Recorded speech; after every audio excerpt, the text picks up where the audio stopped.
This next video, we're going to show you how to use our second kinesmatic equation. What it is, it's delta x equals v sub I times by t plus 1/2 at squared. My squared just kind of got outside the box. So again, with the kinesmatic equations, first thing I'm always going to do is write out my 5 variables. So vf, vi, a, delta x, and t, and then go through my story problem. So a sprinter starts from rest and accelerates uniformly. So if he's starting from rest, his initial velocity is going to be 0 meters per second.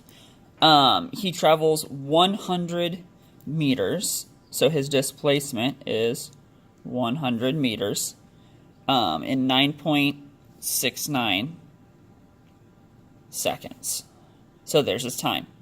What is his average acceleration? So we're looking for A. So that means when we're looking at this equation, we don't need to know what our final velocity was. So we can cross that one out.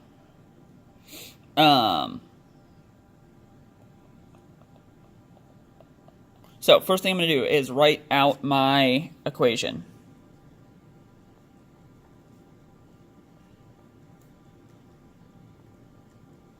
And then I'm going to solve for A, because that's what we're looking for here. So the first thing I'm going to do is I'm going to get this whole chunk over by subtracting it. So vi times by t, vi times by t. So we end up with delta x minus vi times by t equals 1/2 at squared. Now I'm going to get the 1/2 moved over. And so to do that, I'm just going to multiply this whole thing by 2. And that will get rid of our 2.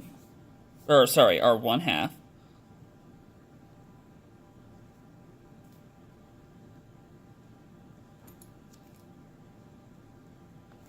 And now we just need to get the t squared over. So I'll just divide both sides by...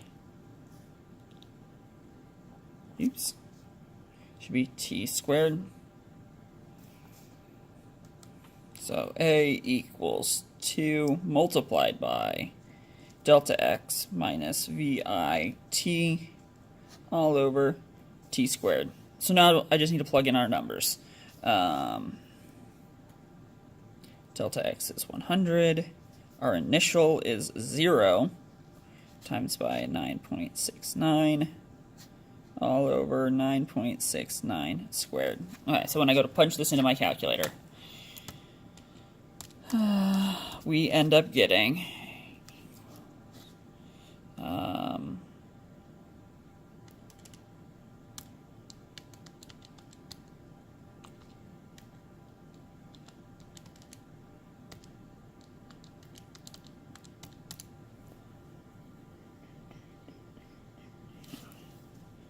2.13 meters per second squared.